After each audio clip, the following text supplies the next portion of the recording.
So good day everyone. So welcome to Malvin InfoSec School. Today in CCSP Exam Bytes as well, we are going to discuss some of the questions related to CCSP. So first one, what is the key characteristics of metastructure and apply structure failures in the cloud? In CCSP, we have a small concept called as logical model of cloud. Logical model of cloud. For example, when you go for any networking course or any network based training, they would have discussed with you about a model called as OSI model, very famous one.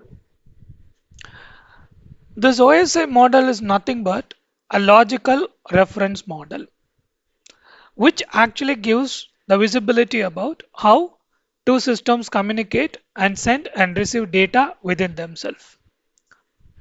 Same thing in the cloud, we have something called as logical model of cloud. So what is logical model of cloud? In that we have infrastructure, we have apply structure, we have meta structure, you have infrastructure. Infrastructure.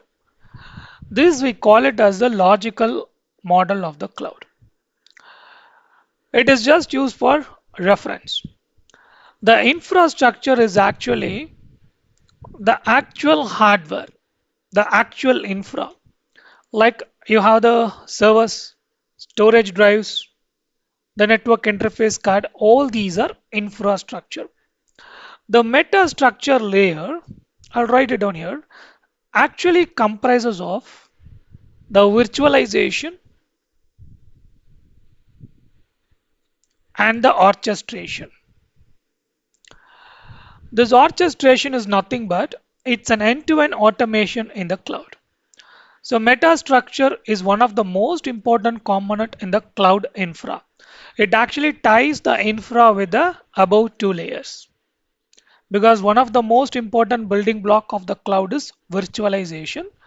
And once we have the pool of virtual resource, we have to properly organize, orchestrate, that means automate things to deliver it to the customers.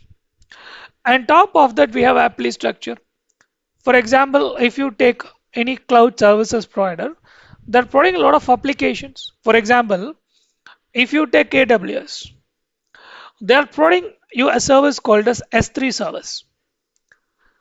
To provide you this S3 service on the backend, they might need some applications, the softwares, to provide this itself as a service. So that we can call it as an apply structure. And on top of this, we have the infrastructure. This infrastructure is the actual data which as a customer you store.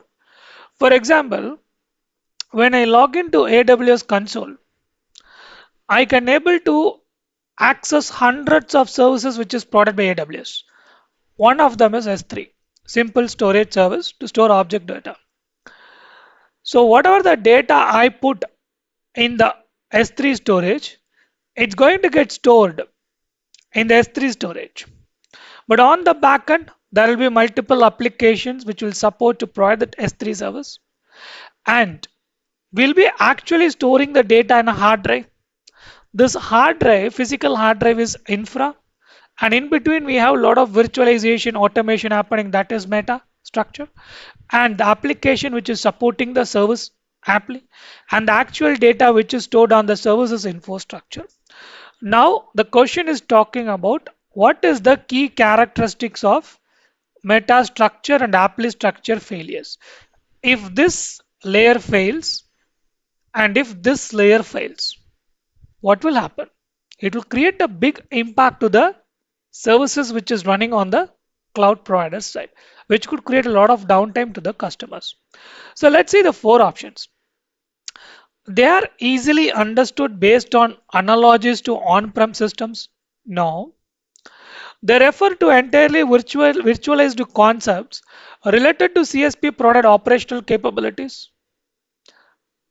I can park this. Cloud customer have significant direct control over mitigating this risk. Cloud customer does not have a direct control over this. So it's wrong. They primarily affect the physical hardware of the cloud. Physical hardware is not affected. Now, if these two things fails, ultimately the service which is provided to the customers will be impacted, not specifically hardware.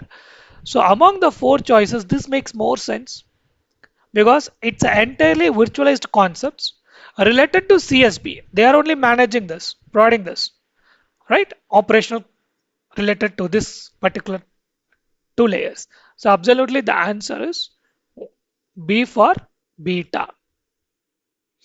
Second question. What does a weak control plane in a cloud system refer to?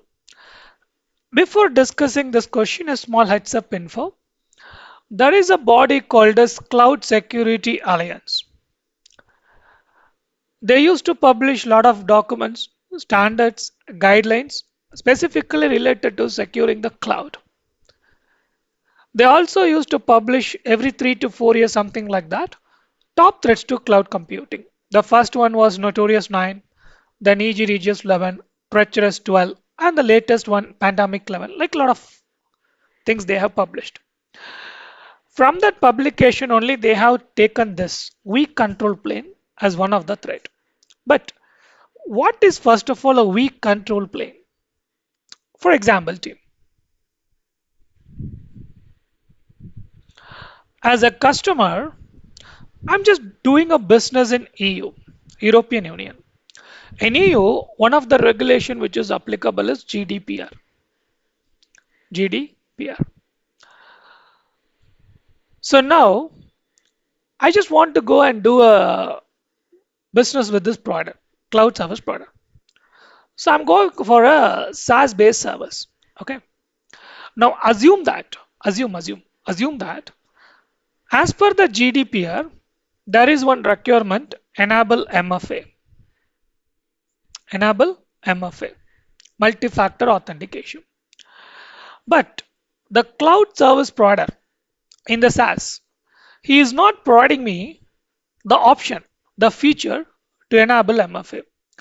So as a customer, one of my security requirement is to enable MFA, but that I cannot able to fulfill in the cloud because of the lack of features, because of the lack of support provided by the product. If I'm not able to comply with the security requirement, I might not be able to comply with GDPR regulation. You know what is the fine? You know what is the fine? 4% of the annual turnover income or 20 million euros, whichever is greater. So that's what we call it as a weak control plane. As a customer, I have some expectations in terms of security, in terms of compliance, but I cannot able to fulfill that because of the lack of product feature or because of the lack of support provided by the CSP for their service. That's weak control plane. Now, what does the weak control plane in a cloud system refer to? Physical server with insufficient processing power? No. The elements that enable cloud environment configuration and management with limited oversight make sense. That's what we control plane. I will park this. The network infrastructure with poor connectivity, no. The end user devices used to access the cloud services, no. Absolutely among the four choices, as per the definition of weak control plane, this B makes good sense. So I will go for the answer B for beta. Third question. Improperly, okay, improperly securing cloud interface and APIs can lead to vulnerabilities, can lead to vulnerabilities that were not present in which type of computing environment. Because when you go to the cloud, whatever the services they expose to you, that services you will be accessing through a console, which is nothing but an interface. On the back end, everything is API, request, and response.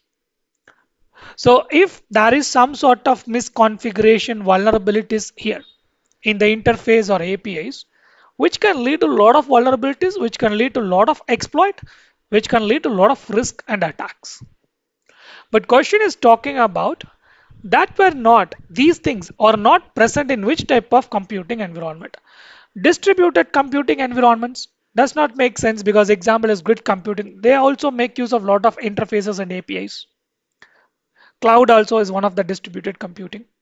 Legacy computing environments make sense because legacy is in-house. There might not be a lot of interfaces, APIs will not be used. So I'll park this. Modern microservice architecture uses a lot of APIs on the backend to integrate all the different modules together. So it does not make sense. Highly virtualized environments will also have a lot of consoles, interfaces, and APIs. Does not make sense. So this cloud interface and API improper security related risk will not exist, will not present in legacy computing environment. That is why the answer is B for beta. Fourth one, what should a coherent cloud security architecture comprise? So why first of all we should have a security architecture? Why we should have proper security architecture? First of all, what is architecture? For example, I want to build a house. Can I go and randomly build the house? No, right? First, we understand the requirements. That requirements we will capture logically and we will design the house. How the living room should look like, where the window should be present, where the doors should be present, how this living room should connect with other rooms. This is actually called as an architecture. How things should connect with each other to form something. But the overall connection, right? The overall architecture should be properly secured. That's what security architecture. But if you apply the security architecture in the cloud, for example, my organization, as a customer, my organization is going to the cloud. So when we migrate or adapt to the cloud, I have to properly architect the solutions in the cloud and make sure it is secure. But what is coherent? Coherent means, what is the meaning of coherence? Something which is logical, consistent, making sense. So what should a logical, consistent cloud security architecture comprise of? The security features provided by the CSP? No, not that much, that only.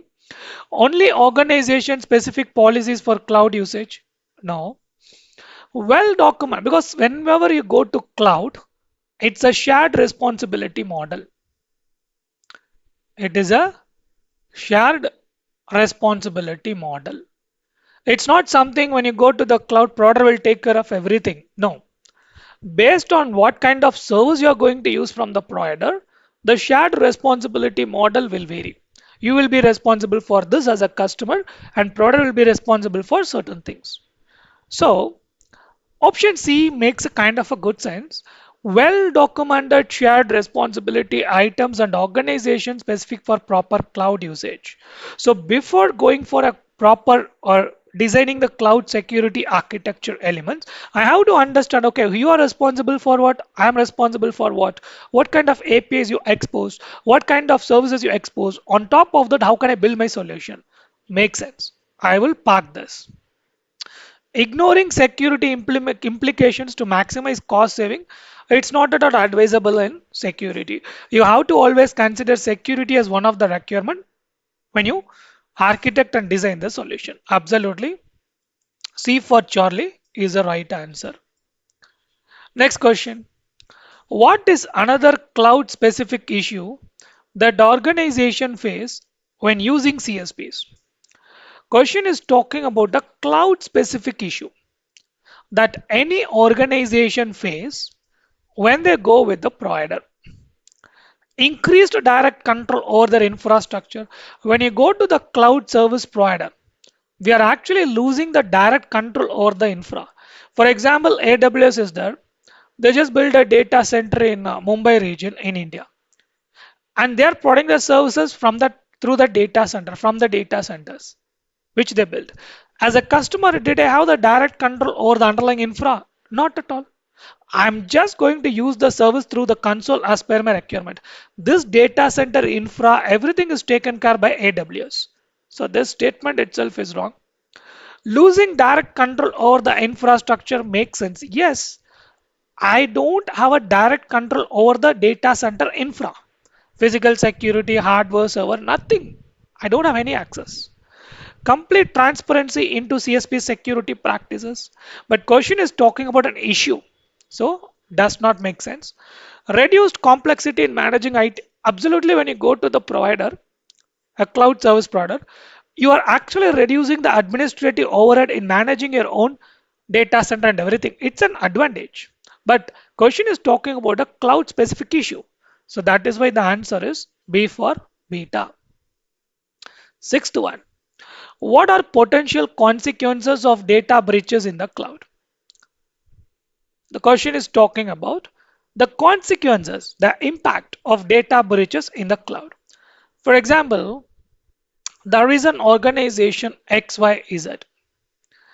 They just go for a storage service with one of the provider. They put the data into the cloud. They had just misconfigured this bucket to public. So hackers from the internet were able to use certain tools, search engines to find this open storage, open buckets, and they were able to access the data which is stored in that particular storage bucket, and they were able to exfiltrate the data which actually lead to data breach. The question is talking about consequences. Only minor inconvenience to customers? No. It all the consequences actually depends upon what type of data it is. What type of data it is. Because if it is a sensitive data, the impact will be very large, very high. If it data comes under some sort of regulation and compliance requirements, then again the regulatory bodies will impose a fine on me. So absolutely, if the B option, if you check, legal and regulatory violations, loss of ability to process payments, loss of reputation and market share. Makes sense. I will park this. Increased customer trust due to transparency. No. Question is talking about potential consequences of data breach. Improved security posture as vulnerabilities as exposed. No. Absolutely, the answer is B for beta. Next question. Why is it more cost effective to address security requirements early in SSDLC? What is it? First of all, what is SDLC? SDLC stands for Software Development Lifecycle, which actually define the phases of software development. The industry's thought process was first we will develop the software, then we will try to identify the vulnerabilities in the software, then they will try to bolt the security. See, bolting the security once after the software is developed is not a good approach. It will take a lot of time, cost, and effort. That is why the industry's thought process has been changed, and we do something called a shift left. We try to shift the security as much as to the left in the early stages of the SDLC possible. The idea is trying to integrate the security in the early phases of the SDLC throughout all the phases, so that rather than bolting security, we are trying to bake the security into each of the SDLC phases to come up with a more secure software. If I integrate security throughout the phases of the SDLC, then it can be called as a secure software development lifecycle. Now, question is talking about why is it more cost effective to address security requirements early in the SSDLC? Security flaws are easier and cheaper to fix before significant development occur. Makes sense. I'll park this. Because in the early itself, if you find the flaws and fix it, we can reduce the cost, effort, and the time. Adding security features to an already designed, no, it's not simpler, it's complex. Late stage security implementations are generally more effective, no. Early security considerations eliminate the need for security testing in later phases. See, it's not something you integrate the security requirements in the early phase means you don't have to test the software.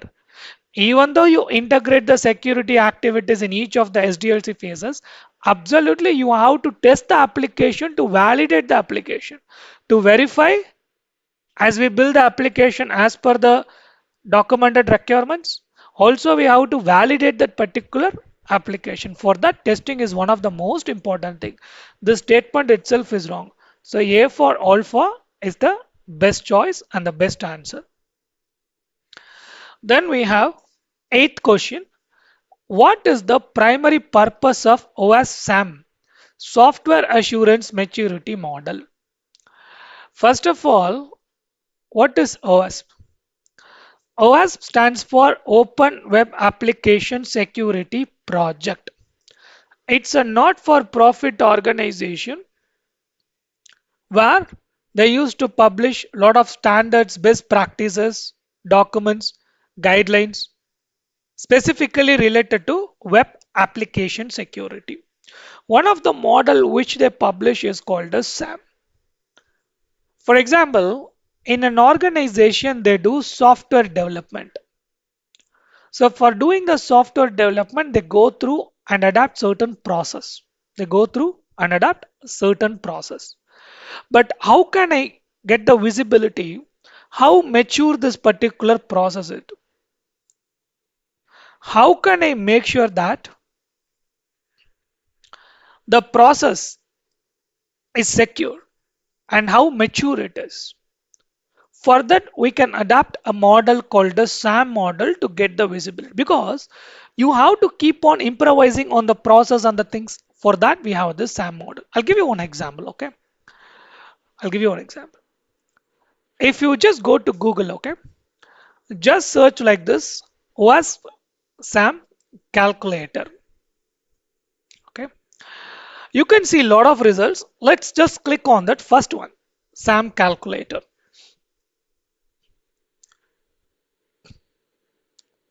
Yeah.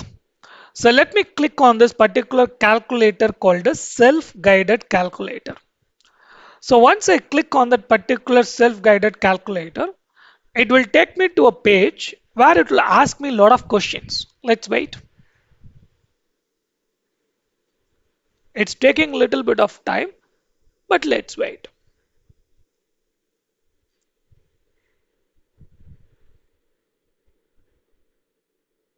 Yeah. So if you see, we have different domains, governance, design, implementation, verification, operations. So if I just click on begin calculator, it's going to ask me some questions like, do you understand the enterprise-wide risk appetite for your application? As per your organization, what policy, what process you follow, answer it. For example, yes, it covers general risk. And do you have a strategic plan for application security and use it to make decision? No. In my organization, I don't have that. Do you regularly review and update the strategic plan for application security? Yes, but we do it in an ad hoc way. Like this, like this, based on what process and what policy you follow in the organization, you give the answer. You select the option. Once you complete all these things, it will automatically generate your report and gives you the visibility how things you do in your organization, some sort of score, as well as that will give you some recommendation to improvise there because that's very important. So now let's see what are the options for this. Okay, now you know what is OSAM. Now let's see the primary purpose. To provide a prescriptive checklist of security controls to implement, it does not give any checklist, so it's wrong. To assess the current state of secure development and identify improvements to increase maturity, that's the primary purpose of having this kind of models. I'll park this B. To mandate specific security tools and technologies, no. To replace existing, it's not giving you any way or any suggestions to replace any existing SDLC methodologies does not make sense. So the right answer for this question is B for beta. Ninth one, the next question. What is the core concept of shifting left in the context of software development? So while we develop the software, in my previous question I discussed this, the industries comes up with a thought process called a shifting left. So the idea is to lift the security and move it to the first phase of the SDLC, initiation and planning. So what is the core concept? Moving the deployment phase earlier in the life cycle, no. Focusing primarily on post-deployment security measures, no. Incorporate security activities early in the SDLC makes sense. That is what shifting left is all about. Trying to lift the security and move it to the utmost early stages of the SDLC. Because in SDLC, the first phase is initiation and planning. In the planning phase itself, we will consider security. That's what shifting left. So I can go for the option C and I will park it. What is option D? Outsourcing security responsibilities to specialized team. No. Among the four choices as per the question, this choice C is making the best answer. So the answer is C for Charlie. And thank you, team. And further, also, I'll come up with a lot of CCSP exam bytes. I hope this will be valuable and helpful for the participants who is preparing for CCSP exam. Please do like my videos, share, and comment so that I can keep on improvise and I can get the visibility, what's your expectations, and based on that, I can create a lot of videos to give back to the community. Thank you.